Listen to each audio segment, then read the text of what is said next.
Et voilà. Bonjour à toutes et à tous. Bonjour Bonjour, Catherine. bonjour. Bonjour les Aujourd'hui, Catherine. Bonjour. bonjour.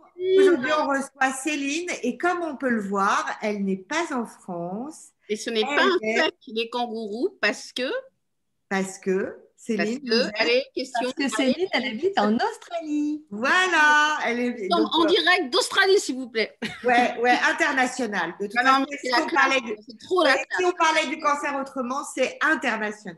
Alors là, oui, elle va à peine nous expliquer parce qu'on est au mois de mars, là, c'est quand le froid commence à arriver. Ça, on veut pas savoir. C'est qu'il fait toujours beau là-bas. Il fait 24 degrés, il y a la mer, la piscine, tout. Et ça, on s'en fiche. On est bien d'accord. Hein, voilà. Voilà, on n'en parle pas, Céline. Alors, Céline, racontez-nous un petit peu, parce que ce qui est hyper intéressant pour tout le monde, hein, ça va être surtout la différence entre l'Australie et la France quand on a un cancer du sein. Eh oui, j'imagine. Alors moi, je n'ai pas d'expérience de cancer du sein en France. Mais non, mais vous Donc, allez nous raconter la je vais France juste en vous Australie. raconter mon histoire. J'ai 48 ans, donc j'ai été diagnostiquée à 47 ans, complètement par hasard, parce que une vague suspicion, j'en ai parlé à mon généraliste qui m'a dit, mais non, c'est peut-être grave, donc je vais tout de suite t'envoyer faire une Parce qu'ils ne mammographie pas de hein, contrôle. là-bas, les Oui, médecins et les patients. Vous c'est expliquez. l'anglais. Ah C'est oui, C'est l'anglais. oui, l'anglais. oui. Ça donne une Alors c'est en confiance hein, Angleterre quand aussi. même. Hein. Oui, oui, oui, absolument. Le médecin, je l'appelle David et puis il m'appelle Céline et voilà. Et ça, c'est vraiment agréable quand même. Ça, c'est sympa, ouais. Ça, c'est vraiment- Ça change le rapport tout de suite. Oui, parce on on a des rapports égaux. C'est Exactement. qu'il y a pas le sachant et le patient. On est vraiment. Dans Et la ça, même c'est chose. quelque chose qui a été important dans le traitement de mon cancer. Euh, donc, il m'a dit, moi, je pense que tu devrais faire comme ça. Il m'envoie faire une mammographie de contrôle, Un IRM. tomographie de contrôle. Et puis, le résultat, c'est que c'était un petit peu bizarre. Donc, on m'envoie faire une biopsie. Le résultat de la biopsie tombe. Mon médecin était en vacances. C'est un autre médecin qui me dit, ben, je suis désolée, mais c'est un cancer. Mhm. Donc là, la mécanique se met en marche. On m'a donné un numéro de téléphone à appeler. Les infirmières qui s'occupent de cancer du sein à l'hôpital de la ville où je vis. Parce qu'il y a des Euh, infirmières qui sont complètement spécialisées là-dedans. ah oui, il y a des infirmières qui sont complètement spécialisées là-dedans. Donc elles connaissent absolument tous les processus, etc. Elles sont hyper rassurantes. Ce sont des infirmières seniors en plus, donc elles savent comment gérer les médecins, les patients, les Elles ont médecins une aussi. C'est la plus révélateur. Mais elle gère peut-être les médecins aussi, hein. Oui, oui, probablement. Elles ont une formation spécifique pour le cancer du sein. Elles ont reçu ça. Je ne sais pas. D'accord, Je ne ok. sais pas si c'est une formation spécifique ou si elles se sont elles-mêmes spécialisées Ok. Hmm. par l'expérience, vraiment. Donc, j'ai un rendez-vous très rapide. On me dit, voilà ce qui se passe. Tu vas faire un IRM. 15 jours après, on a les résultats de l'IRM. Il y avait plusieurs tumeurs dans le sein gauche et une tumeur dans le sein droit. Donc là, on m'a dit, écoute, tu vas pas avoir beaucoup de choix. Normalement, on donne le choix aux patientes, soit une tumorectomie, donc on enlève juste la tumeur et puis on garde le sein, soit une simple mastectomie, on enlève un sein, soit une double mastectomie. Dans ton cas à toi, le sein gauche, il est condamné parce qu'il y a plusieurs tumeurs. Le sein droit, on peut essayer de le sauver, mais il faudra que tu fasses des IRM tous les 3 mois. Notre avis médical à nous, c'est que tu devrais faire une double mastectomie. Ce sera plus facile si tu veux faire une reconstruction. On aura plus facilement une symétrie, etc. Bon, moi je dis, ok, allons-y, on va faire une double mastectomie. Mais c'est moi qui ai décidé. J'ai Oui, donc pas. en fait, c'est vraiment un choix. C'est une décision Ah partagée oui, entre ce que nous, on n'a pas du tout en France, hein. eh oui, je sais bien, je sais bien. Oui. Enfin, Donc, on a un peu. On a... comme j'ai une tante qui a eu un cancer du sein qui a récidivé, mon chirurgien me disait peut-être qu'il y a le gène, donc c'était un argument supplémentaire pour la double mastectomie. D'accord. Vous avez fait comment ça s'appelle? Non, Une pas étude fait la d'androgénétique? recherche. J'ai eu un entretien avec la généticienne qui m'a interrogée sur tout l'historique familial, etc., de manière extensive. Et elle dit que non, probablement, il n'y a pas de C'est un hasard. gène. Donc, quand les risques sont inférieurs à 10%, ce n'est pas pris en charge par l'assurance maladie ici. Ah, Ah d'accord. oui, ça c'est J'aurais pu intéressant. faire, Vous avez une autre j'aurais pu faire le maladie? test. J'aurais pu faire le test, mais à mes frais. Et comme je leur fais confiance, D'accord. j'ai pas fait. Mais Céline, le reste tout est pris en charge à 100%? Tout est pris en charge à 100%. D'accord. Tout. Parce que je suis résident permanent. Je serais résident temporaire, ce serait un peu différent, mais oui, tout est pris en Oui, charge à si vous 100%. étiez en vacances, D'accord. j'imagine que ce serait autre chose, mais en Australie, tout est pris en charge. Ah oui, absolument. Oui. D'accord. Oui, il y a un système d'assurance santé, enfin de sécurité sociale qui est vraiment, vraiment excellent. Les hôpitaux sont tout neufs. Vraiment, ça a été. Comme les nôtres, hein, Catherine. Top. C'est-à-dire qu'on sait Alors, c'est amusant on parce que sait plus au mur ou pas qu'il tourne. Enfin, non, j'exagère. Ça mes dépend. amis étaient très inquiets, me disaient mais est-ce que tu es sûr que tu vas être bien soigné en Australie? Est-ce que tu penses que tu vas être aussi bien soigné en Australie que tu le serais en France? Donc, j'ai regardé les statistiques, puisque effectivement, ce qu'on m'a fait remarquer, c'est que les statistiques de survie étaient probablement le meilleur indicateur de la capacité du pays à gérer les cancers. Et les statistiques sont excellentes. Il y a une politique très, très volontaire de dépistage du cancer du sein en Australie. Donc, il y a beaucoup de cancers qui sont pris très tôt. Le mien était un stade 1. Ça a été pris vraiment tôt. Et pourquoi il y a Donc, beaucoup de cancers qui sont pris très tôt? C'est qu'il y a c'est ça, il y a beaucoup de dépistage. oui. Et ça marche bien. C'est de quel âge à quel âge le dépistage organisé en Australie? Le dépistage, il commence à partir de 40 ans. On peut être dépisté sur demande du médecin généraliste. Gratuitement? Entre 40 et 50 ans, gratuitement, sur demande du médecin généraliste. Et puis ensuite, à partir de 50 ans, tous les 5 ans ou tous les 2 ans, je ne sais pas. Enfin, de manière régulière, à partir de 50 ans, c'est gratuit Ça et on ici. n'a même plus besoin d'aller voir son généraliste pour. D'accord. Et donc après, vous rentrez dans le système avec la double mastectomie, chimiothérapie, radiothérapie, non, peut-être pas. Non, alors pas de radiothérapie. En Australie, il n'y a pas de radiothérapie quand on fait une mastectomie et que les marges sont suffisamment claires. D'accord. J'aurais choisi une tumorectomie, j'aurais eu une Il y avait une radiothérapie. radiothérapie. Et D'accord. alors, au niveau prise en soins, j'aime pas le mot prise en charge, il y a cette infirmière qui est en fait votre Oui, curseur qui vous oriente, etc. Et vous avez eu des soins de support, vous êtes vraiment pris en soin Ah oui. complètement par le système. Alors, encore une fois, c'est à la demande et en fonction des besoins du patient. Mais j'ai tout de suite vu un kiné, tout de suite après mon opération, j'ai vu une kiné qui m'a dit il faudrait que tu fasses ça, ça et ça, et puis on va se revoir dans 3 semaines, dans 4 semaines, dans 6 semaines, jusqu'à ce qu'elle me dise j'ai plus rien à t'apporter, donc on va arrêter de se voir et si tu as besoin, tu m'appelles. Donc ça, ce sont les soins dont j'ai bénéficié. J'aurais pu également demander un support psychologique qui était pris en charge aussi intégralement. Et ça, on vous le Euh, propose. C'est-à-dire, en fait, c'est pas vous qui dites j'ai besoin de voir une psychologue. C'est on vous dit Une liste, hein. voilà ce que vous pouvez avoir. Et c'est vous qui piochez finalement oui, c'est ça. Oui, enfin, oui, c'est ça. Oui, c'est ça. D'accord.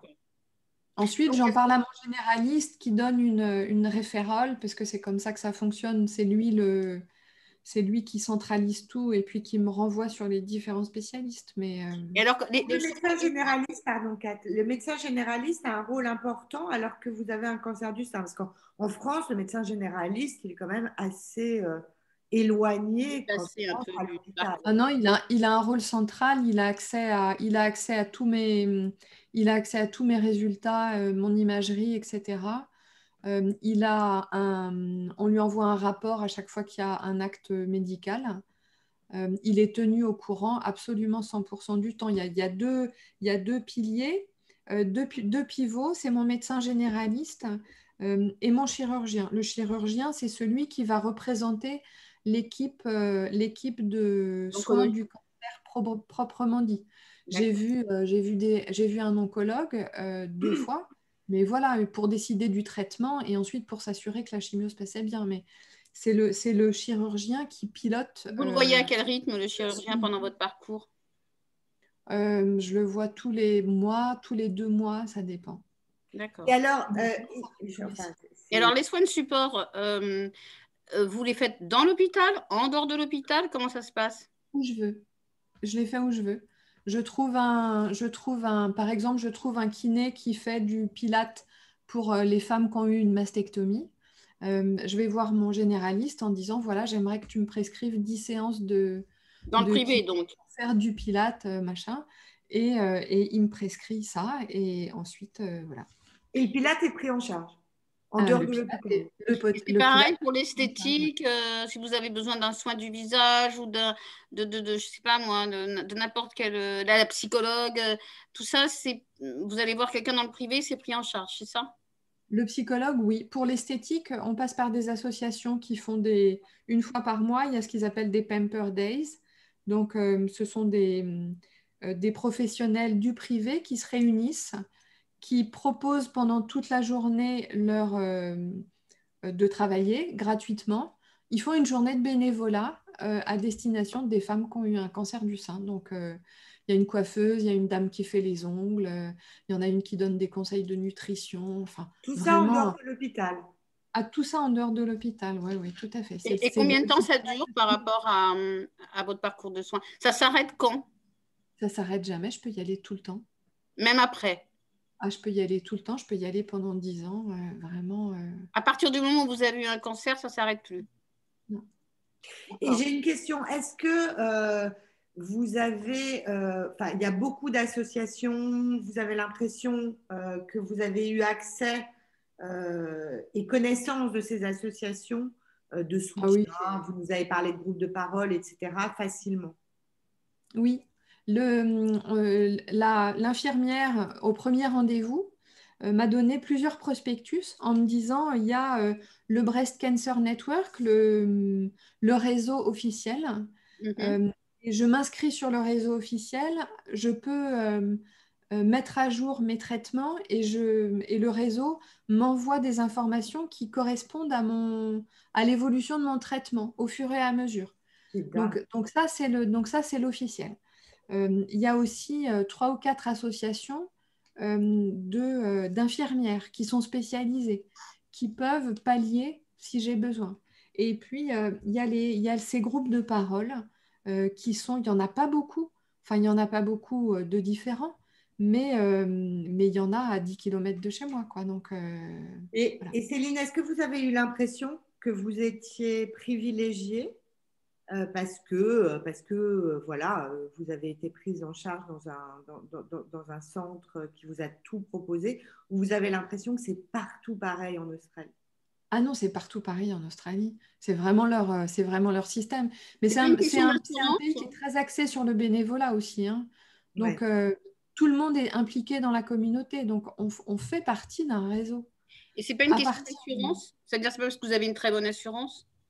Ah, j'ai pas d'assurance. Non, je suis exclusivement publique. Bon. J'ai, voilà. Bon, on essaye de trouver C'est des un peu mon failles. angoisse au début parce N'est-ce pas? que... Mais alors, c'est quoi le problème en Australie? C'est le fait Ah, d'avoir un il y a des cancer. gros serpents et il y a des requins. Mais sinon, bon, mais c'est super. Et alors, en dehors du système, vous nous avez dit que vous croisiez dans la rue des voisins que vous ne connaissiez pas forcément, Oui, qui voyaient que vous étiez malade et qui vous proposaient leur aide. Spontanément. absolument. Alors, j'ai jamais caché mon état. Quand mes cheveux ont commencé à tomber, mes filles me les ont rasés. Et puis ensuite, quand je sortais dans la rue, j'avais rien sur la tête. Donc j'étais rasée. Avant, j'avais des cheveux longs aux épaules et donc je sortais, j'étais rasée. Ou alors j'avais une perruque rouge, ou alors j'avais un turban. Donc forcément, ils voyaient que c'était différent et ceux qui n'étaient pas au courant venaient me demander comment ça allait. Et ceux qui étaient au courant, effectivement, m'arrêtaient dans la rue en me disant si tu as besoin qu'on conduise les enfants à l'école, si tu as besoin qu'on te fasse des courses, si tu as besoin que tu nous dis. Et voilà. Bon, Donc, on va prendre l'avion, je pense. Oui, c'est ça. On ne sait jamais, hein, on va venir parce que. Non, mais vraiment, c'est un bonheur, quoi. C'est ouais, incroyable. Bon, non, mais alors le système de soins en France, c'est quand même très bon. Hein. On a un bon système de soins quand même ici. Oui, mais avec des disparités de prise en charge qui sont importantes en fonction des centres. Voilà, mais par rapport à ce que vous nous dites, c'est genre, c'est royal, quoi. Enfin, c'est le paradis. moi, j'habite dans une ville un peu comme La Baule, quoi. Hein. Donc, vous voyez, c'est Ouais, ouais. pas, je suis pas Oui, en assidue. plus. Oui, En c'est plus, ça. C'est pas, Ah oui, c'est la pas province. Sydney ou voilà. Ouais, ouais, ouais. Et alors, vous nous disiez que vos filles vous ont rasé la tête. Donc, vous avez 3 enfants, Mhm. c'est ça. un garçon et 2 filles. Oui. Comment ça se passe quand on demande à ses filles de se faire raser la tête? C'est pas simple. Elles ont quel âge? Alors, elles avaient 13, 16 et mon grand garçon avait 19 ans à l'époque. Ça a été un peu compliqué pour ma fille du milieu le moment de l'annonce. Elle a vraiment accusé le coup. Elle est elle est très caring, je ne sais pas comment on dit en français. Oui, oui. Elle prend soin. Donc, c'est elle qui elle est venue me voir à l'hôpital après mon opération, etc. Enfin, vraiment, elle a toujours été comme ça. Et puis, très vite, parce que c'est mon tempérament naturel, on a commencé à plaisanter et à imaginer ce qu'on allait pouvoir faire. Si jamais il fallait m'enlever les 2 seins, j'allais demander qu'on m'installe des LED pour pouvoir m'orienter la nuit et allumer la lumière, etc. Donc, j'ai essayé de dédramatiser, d'abord en leur disant le taux de survie, mes chances de survie sont extrêmement élevées. Donc, je ne vais pas mourir. Je suis malade, je ne vais pas mourir. Ça va durer le temps que ça va durer. Et ensuite, je vais être guérie. Et pendant ce temps-là, on va accepter les choses comme elles viennent et on va essayer de rigoler autant qu'on peut. Claire. Donc, voilà. Et votre mari, comment il a appris tout ça? Parce que vous êtes Ça a été mariée, je compliqué. précise. Oui. Il y a un Ça a été papa. compliqué pour lui parce que lui, il a fallu qu'il porte tout.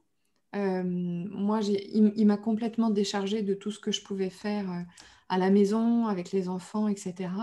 Mhm. Et pour le travail, on travaillait ensemble, donc j'ai vraiment tout arrêté et il a tout pris. Il avait déjà une grosse charge, il a tout pris. Et puis, il pouvait juste regarder et il pouvait rien faire. Quand j'avais mal, Vous étiez c'était impuissant. difficile. Je pense que c'était plus difficile pour lui que pour moi parce que moi, j'avais mal et je pouvais me battre contre ma douleur, mais lui, il pouvait rien faire d'autre que assister impuissant à cette espèce de déliquescence parce que bon, la chimio, c'est dur comme traitement quand même. Mais alors Hein. justement, la chimio, c'est dur comme traitement. Il y a des effets secondaires qui peuvent être effectivement extrêmement désagréables.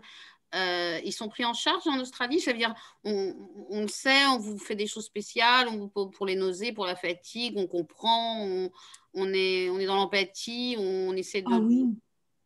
on essaye de Oui, faire en oui. sorte que ça se passe, qu'il y ait le moins d'effets possible. Il y a des, je sais pas moi, des Ah, traitements particuliers pour pallier à ça ou on vous dit, bah ouais, c'est comme ça.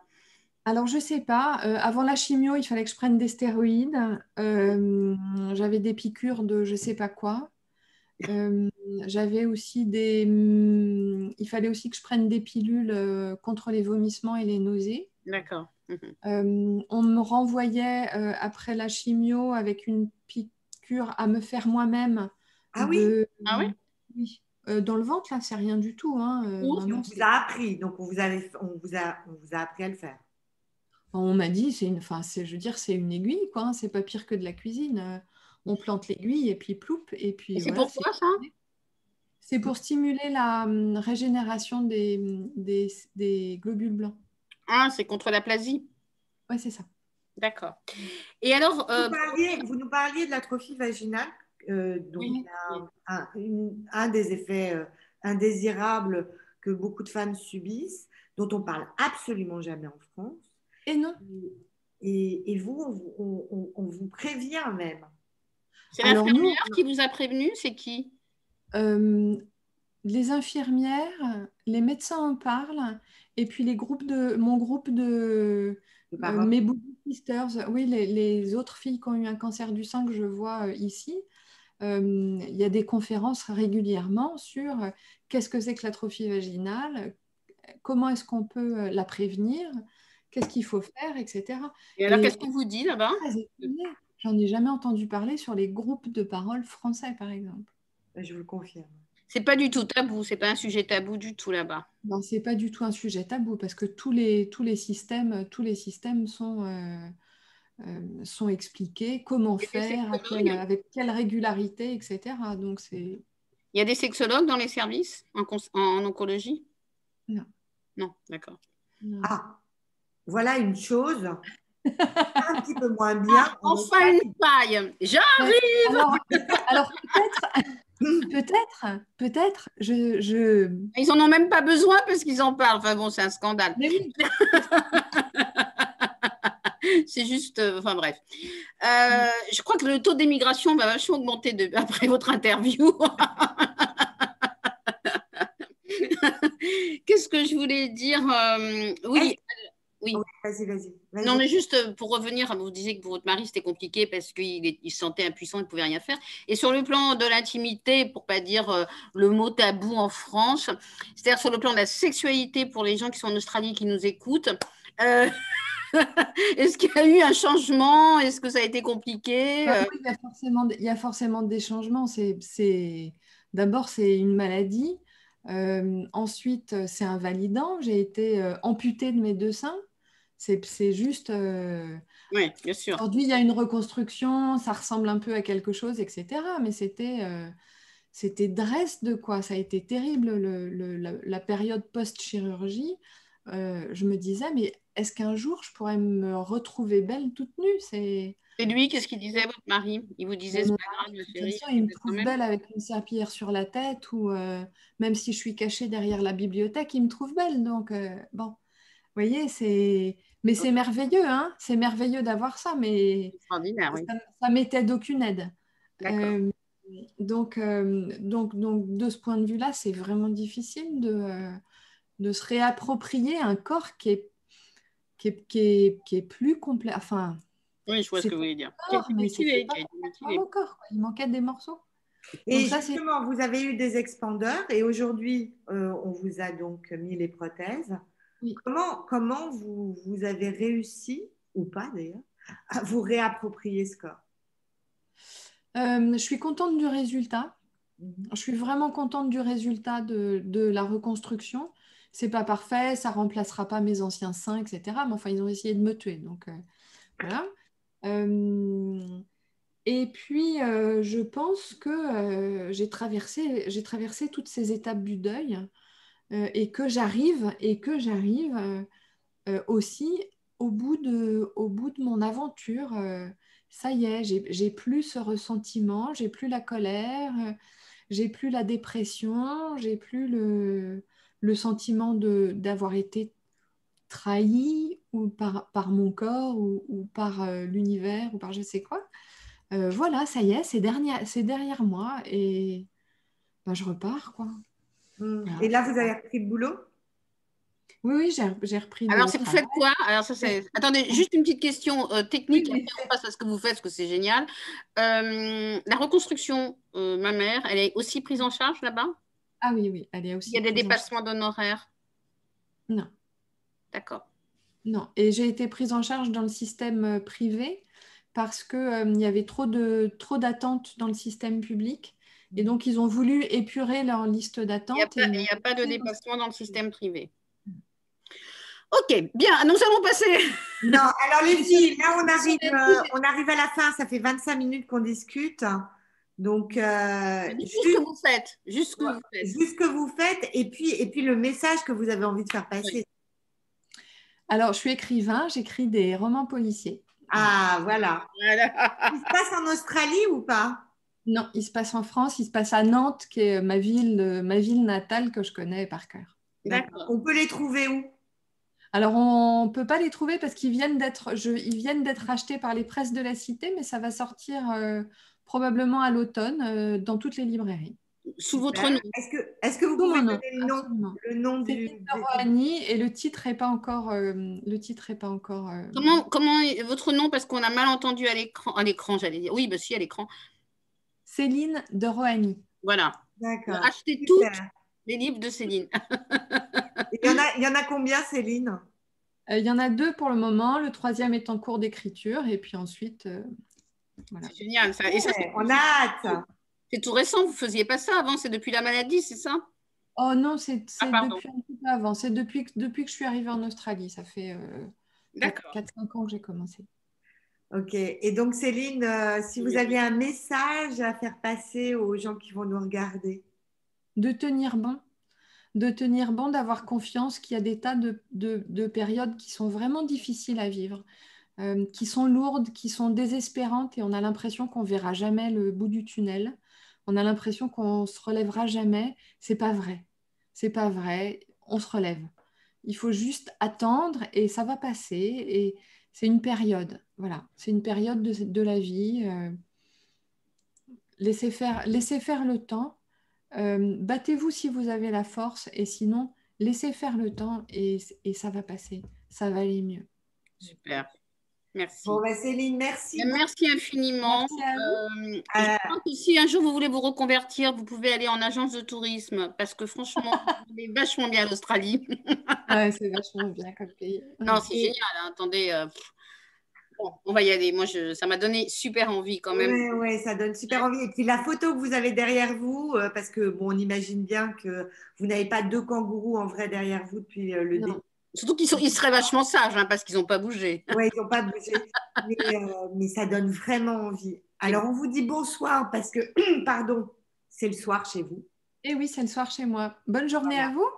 Alors, Et, très bonne journée à tous ceux qui nous écoutent. Très bonne soirée à vous. Merci infiniment, vraiment.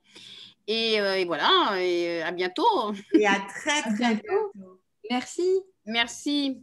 Au revoir.